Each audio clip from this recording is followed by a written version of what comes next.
মাঙ্গর ঘরটা তো তালা বন্ধ থাকে, তাহলে আপনি যেতে বারণ কেন করছেন ওখানে? আর মাঙ্গ যদি ক্ষতি করারই হয় তাহলে তো যে কোনো ঘরেই ক্ষতি করতে পারে, ইভেন এখানে দাঁড়িয়ে আছে এখানেও ক্ষতি করতে পারে। তাহলে আপনি বারবার কেন ওই ঘরটাতে যেতে বারণ করছেন? मैंने कहा है नुकसान की वजह से आप वहाँ नहीं जा सकती। তাহলে मेम साहब, मैं आपकी हर बात का जवाब देने के लिए मजबूर नहीं हूँ। আচ্ছা ঠিক আছে, আপনার যখন বলতে ইচ্ছা হচ্ছে না তাহলে আপনি বলবেন না। हाँ, और आप भी उधर मत जाइएगा। এতবার বারণ করছে কেন ওদিকে যেতে? এতবার বারণ করছে বলেই তো যেতে ইচ্ছে হচ্ছে। সব সময় আপনি জেদ করবেন আর জিতে যাবেন তাই তো ভেবেছেন? হবে না, আপনি বসুন। मेम साहब, मैं कभी अकेले नहीं खाता, मेरे साथ एक और थाली होती है।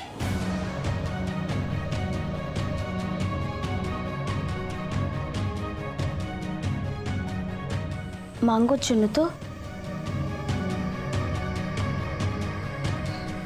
বেশ। মাঙ্গুকে আপনি খুব ভালোবাসেন না? আচ্ছা, মাঙ্গুকে আপনি কিভাবে চিনলেন? সেসব কথা কিন্তু আপনি কিছু বলেননি আমাদের। बोलता हूँ साहब, बोलने का समय क्या भाग रहा है? আচ্ছা বলরাম দা, বলতে হবে না। আপনি যেভাবে আমাদের গল্পগুলো বলছিলেন সেভাবেই বলুন। আমি চারজনের জন্য খাবার বাড়ছি। मेम साहब, हमारा प्लेट हमको दे दीजिए। हम ये कुर्सी टेबल पे बैठ कर नहीं खा सकते, हम नीचे बैठ जाते हैं। আর মাঙ্গরটা? उसका भी हमें को दे दीजिए। সত্যি আপনি আমাদের সঙ্গে বসে খাবেন না? साहब, हम कभी कुर्सी पे बैठ के टेबल पे रख के नहीं खाए हैं। আপনি খেয়ে দেখুন না একদিন, কোনো অসুবিধা হবে না। অসুবিধা হলে আপনি নিচে चले যাবেন।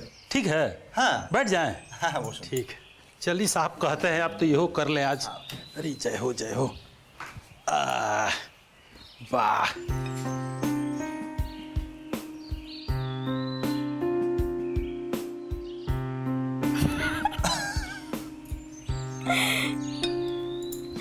এই নিন। আর এটা আপনার মাঙ্গর। हाँ ए महाराज, आराम से।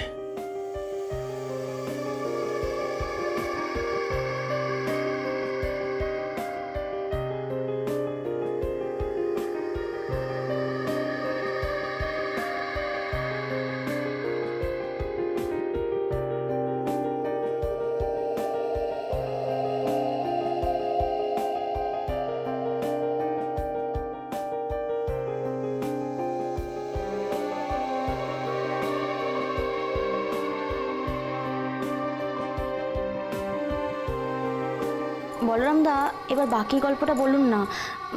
মানে ওই ওকে চোরের বদনামে যে ফাঁসিয়ে দিল, তারপর মাঙ্গো কি করেছিল? उसी दिन से मांगो हमेशा इस ताक में रहता था कि वो जज बाबू से बदला कैसे ले सके। প্রতিশোধ নিল শেষ অবধি? प्रयास तो किया था उसने, लेकिन सफल कहाँ हुआ। কি হয়েছিল? কি করে প্রতিশোধ নিতে চেয়েছিল?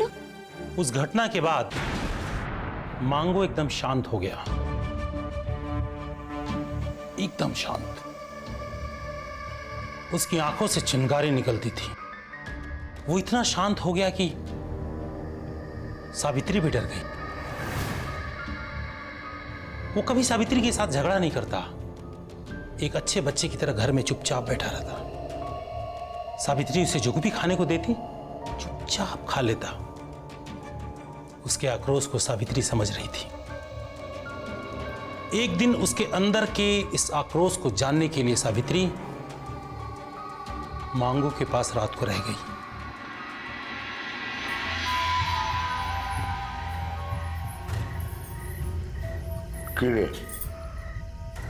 কি ব্যাপার? আজ তুই দাসবাবুর ঘরে গেলি না? কি যে বলো না তুমি, আমি কি জাজবাবুর ঘরে ঘুমোই নাকি যে আমি জাজবাবুর ঘরে যাব? কেন বলো তুমি এসব কথা?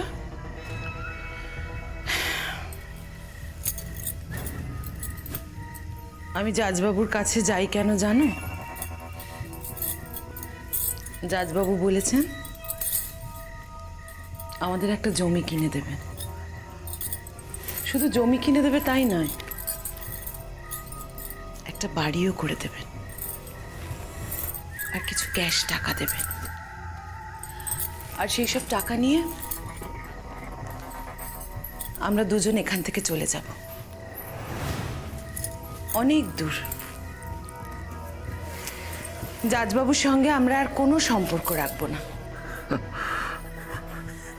কি নিয়ে যাবে? তার মানে সবে তো রাজবাবুকে দিয়ে দিয়েছিস। আমি কি পাবো বলতে পারছিস?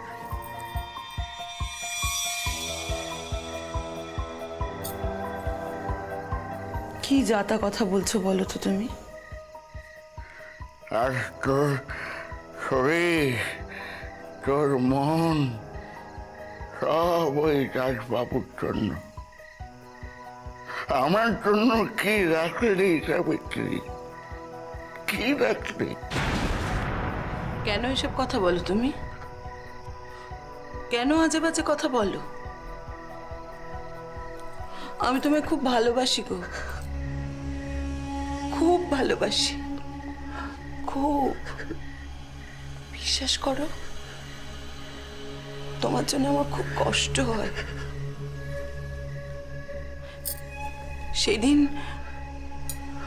সেদিন জাজবাবু বলছিল না তোমায় কেস দেবে, তুমি তুমি জেলের ঘানি টানতে। আমি বারণ করেছিলাম বলেই তো। আমাকে কেন দয়া করলি সাবিত্রী? কেন করলি? তুমি আমার স্বামী বলে, তুমি আমার ইহকাল, তুমি আমার পরকাল। তোমার জন্য আমি সিঁথিতে সিঁদুর পরি। জাজবাবুর এখন আমাকে মনে ধরেছে, কাল হয়তো তাড়িয়ে দেবে, আবার হয়তো অন্য কাউকে মনে ধরবে। কিন্তু তোমার সাথে তো আমার স্বামী স্ত্রীর সম্পর্ক। এই সম্পর্ক তো চিরদিনের, চিরকালের।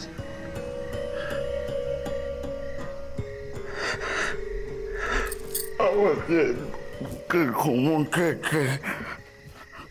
আমার ঘুম পাচ্ছে।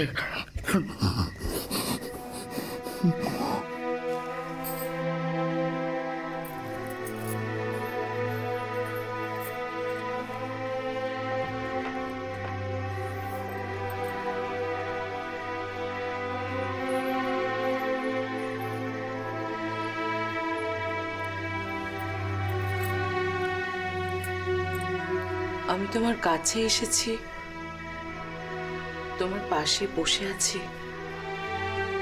আমার নিঃশ্বাস তোমার গায়ে পড়ছে, এরপরেও তোমার ঘুম পাচ্ছে। কেমন পুরুষ মানুষ তুমি? তোমাকে বলেছি না এরম করে তাকাবে না? বলেছি তো, তুমি এরম করে তাকালে বুকের ভেতরটা আমার আমার হিম হয়ে যায়। তাকাবে না তুমি এরম করে আমার দিকে?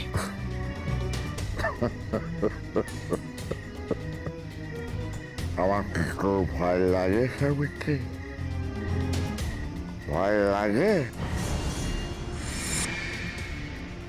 বালাই ষাট, ভয় লাগবে কেন তোমাকে? ভয় লাগছে না আমার, ভয় লাগছে না। তাহলে এক কাজ কর, ঘুমের পর আমার তো ঘুমোতে দে।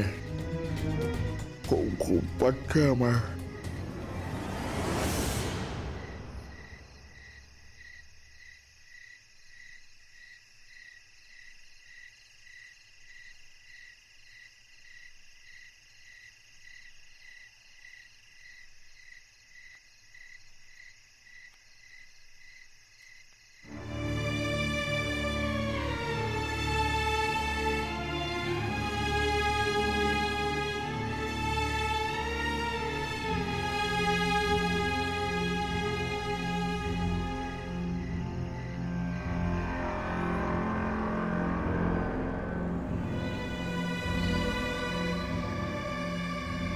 তারপর কি হলো?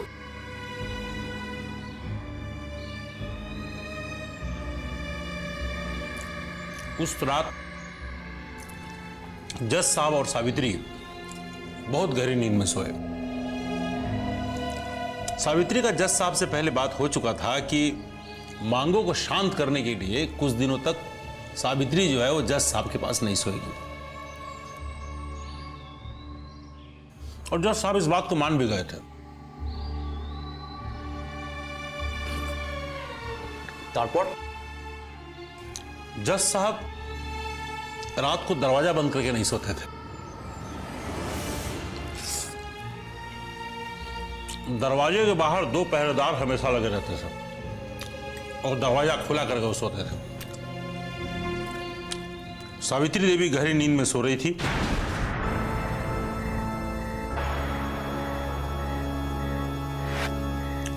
मांगो ने देखा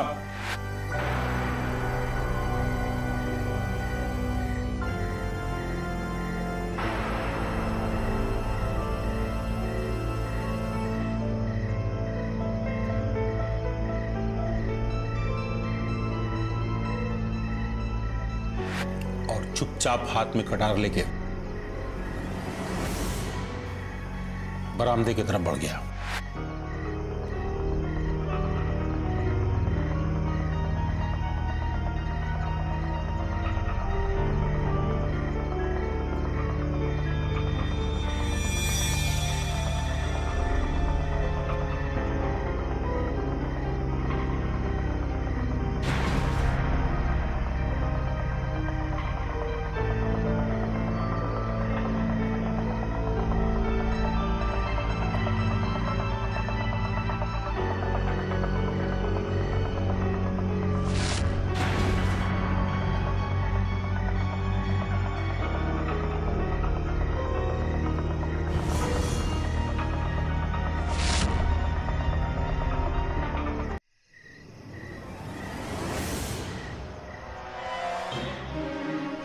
जज साहब गहरी नींद में सो रहे थे। मोंगो हाथ में कटार लेकर धीरे धीरे दबे पांव जज साहब के कमरे की तरफ जा रहा था।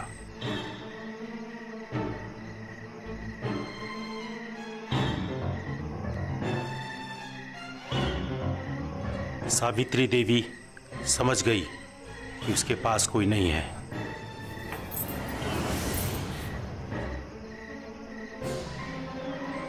मांगो वहां पर पहुंच गया जहां पर पहरेदार सो रहे थे।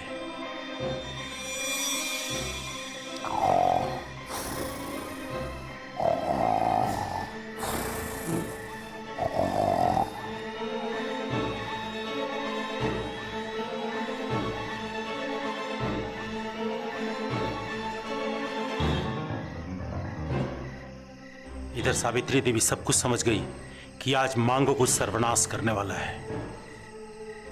वो दौड़ के जज साहब के कमरे तक चली गई।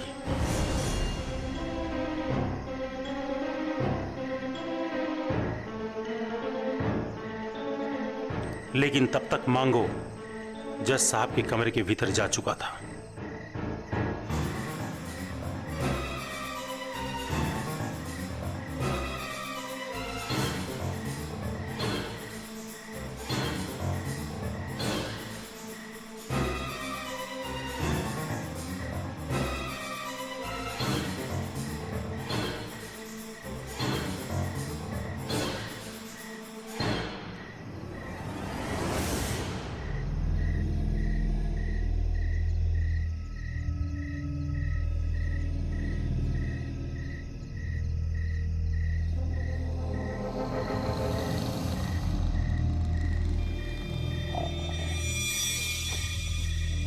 কি হচ্ছে সাবিত্রী, কি হয়েছে? মাঙ্গোকে দেখেছো? মাঙ্গোকে? আমি তো ঘুমিয়ে পড়েছিলাম। সর্বনাশ হয়ে গেছে, সর্বনাশ।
বলরাম দা, তারপর কি হলো?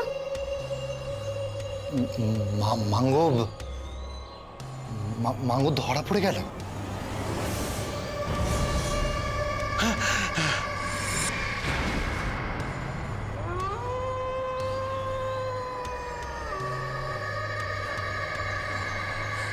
साहब, मांगो खाना खाने आया था। हम लोग उसकी चर्चा कर रहे थे ना, इसीलिए गुस्सा हो गया। उस दिन सबके सामने मांगो पकड़ा गया, जानते हैं, सबके सामने। বলরাম দা, তারপর কি হলো? दूसरे दिन हवेली में पुलिस आई, मांगो को पकड़ के ले गई। लेकिन मांगो पुलिस के साथ जाते समय सर झुका के नहीं गया साहब। আমাকে ছেড়ে দাও, আমি করোনা করিনি, এতদিন আমি না করতে পারিনি, এবার আমি ঠিক করবো, ঠিক।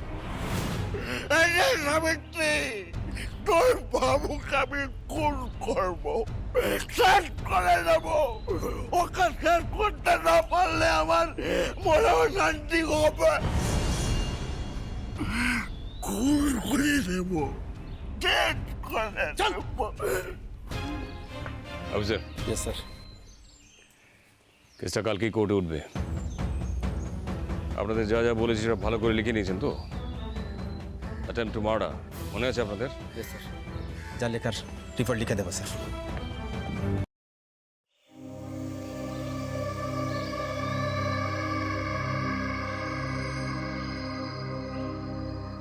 তারপর মাঙ্গোর জেল হলো না? जेल? अरे मांगो को आजीवन कारावास भी हुआ रहता ना साहब, तो मांगो वापस घर आ जाता। लेकिन जज साहब का प्रभाव कुछ ऐसा था, इतने सारे झूठे केस उसके ऊपर लाद दिए कि उसे फांसी की सजा हो गई। ফাঁসি? আর ওর বউ? जिस दिन फांसी की सजा हुई, सावित्री उस दिन दोबारा जज साहब के कमरे में आई। কেন? সাবিত্রী মাঝখানে জাজবাবুর ঘরে থাকতেন না? जिस दिन मांगो को पुलिस इस हवेली से पकड़ के ले गई, सावित्री के मन में पता नहीं ऐसा क्या परिवर्तन हुआ। अब वो जज साहब से उतना मिलती जुलती नहीं थी, खाना बनाती, सारा काम करती, लेकिन अब वो जज साहब के कमरे में नहीं खाती थी। लेकिन उस दिन सावित्री फिर आई। কি বলতে এসেছিল? সাবিত্রী নিশ্চয়ই খুব খুশি হয়েছিল, ওর তো আর কোনো বাধাই রইলো না। ও নিশ্চয়ই বলতে এসেছিল, জাজবাবু আমাকে বিয়ে করে আপনি সম্মান দিন, তাই তো? मनुष्य का मन नहीं कह सकते हैं साहब, कब परिवर्तन हो जाए, खास करके औरतों का। लेकिन उस दिन सावित्री जज साहब के कमरे में आई और उनके पैरों पे गिर के रोने लगी। কি হলো? বাবা, আমার স্বামীকে ছেড়ে দিন বাবা, আমার স্বামীকে ছেড়ে দিন বাবা। আজকাল তো তুমি একেবারে ডুমুরের ফুল হয়ে গেছো, আমার দিকে আর চোখ মেলে তাকাওই না। তুমি চোখ মেলে তাকাও না বলে আমি তো বাকি জীবনটা উপোস করে কাটাতে পারবো না। কাল থেকে আমার দেখভালের জন্য একটা নতুন মেয়ে আসছে। জানি বাবু, মাঙ্গো আমাকে আগেই সব বলেছে, আর আমিও জানি আপনাদের নেশা ছুটে গেলে আমাদের ছুঁড়ে ফেলতে আপনাদের মাত্র 2 মিনিট সময় লাগে। সেই জন্য নয় বাবু। আচ্ছা বাবা, আপনি আমার একটা প্রশ্নের উত্তর দেবেন। মাঙ্গো তো আপনাকে মারতে এসেছিল, মারেনি তো? আমি তো আপনাকে বাঁচিয়েছিলাম, আর আমি বাঁচিয়েছিলাম বলে সে রাতে আপনি বেঁচে গিয়েছিলেন বাবু।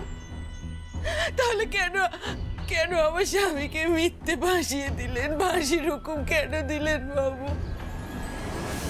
কেন আরো 4টে মিথ্যে অভিযোগ তুললেন? কেন বললেন যে ও আগে আরো খুন করেছিল? কেন ওকে মিথ্যে খুনের দায় জড়ালেন বাবু? কেন বাবু? আমি কি জন্য কি করেছি তার কৈফিয়ত কি তোমাকে দিতে হবে নাকি? কাল বাদ দিতে হবে। আমি ওর বউ। বউ কথাটা আর বলিস না। বউ কথাটা তোর মুখে কি মানায় বলে? তোর সতীর্থ তো আমার দেখা হয়ে গেছে। আপনি ওর ফাঁসির হুকুমটা বাতিল করে দিন বাবু, বাতিল করে দিন ফাঁসির হুকুমটা। পাগল নাকি? বাতিল করবো মানে? আর একবার হুকুম হয়ে গেলে সেই হুকুমকে রদ করা যায় নাকি?